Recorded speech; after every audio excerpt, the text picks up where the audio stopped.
জুলাই অভ্যুত্থানের চেতনাকে ঢাল হিসেবে ব্যবহার করে এক শ্রেণীর স্বার্থান্বেষী মহল মেতে উঠেছে ভয়ঙ্কর মামলা বাণিজ্যে। সাম্প্রতিক এক অনুসন্ধানে বেরিয়ে এসেছে চাঞ্চল্যকর তথ্য। ব্যক্তিগত শত্রুতা মেটানো, সম্পদ দখল এবং মোটা অঙ্কের চাঁদাবাজি নিশ্চিত করতে শত শত নিরীহ মানুষকে সুপরিকল্পিতভাবে হত্যা মামলায় আসামি করা হচ্ছে। জুলাইকে পুঁজি করে গড়ে উঠেছে এক শক্তিশালী সিন্ডিকেট, যেখানে রাজনৈতিক পরিচয়হীন সাধারণ মানুষও রেহাই পাচ্ছে না। অনুসন্ধানে রাজধানীর ভাটারা, যাত্রাবাড়ী ও মোহাম্মদপুর সহ বিভিন্ন থানায় দায়ের করা ১০০টি মামলার পর্যালোচনায় দেখা গেছে, অনেক ক্ষেত্রে একই হত্যাকাণ্ডের ঘটনায় ৩ থেকে ৪টি পর্যন্ত মামলা হয়েছে।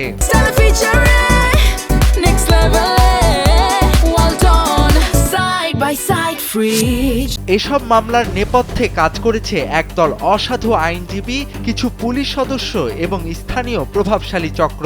অনেক ক্ষেত্রে মামলার বাদী নিজেই জানেন না তিনি কাদেরকে আসামি করছেন। এরই মধ্যে ৩২ জন বাদী স্বীকার করেছেন যে তারা চেনেন না এমন ব্যক্তিদেরও এজাহারে নাম দিয়েছেন। মূলত নাম কাটতে ২০,০০০ থেকে ৪ লাখ টাকা পর্যন্ত লেনদেনের তথ্য পাওয়া গেছে।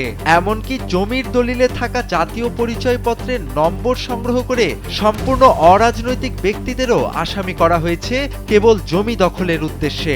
আহমেদ ফুড প্রোডাক্টসের মতো সুপরিচিত প্রতিষ্ঠানের ব্যবসায়ীরাও এই প্রতিহিংসার শিকার হয়ে জেল খেটেছেন।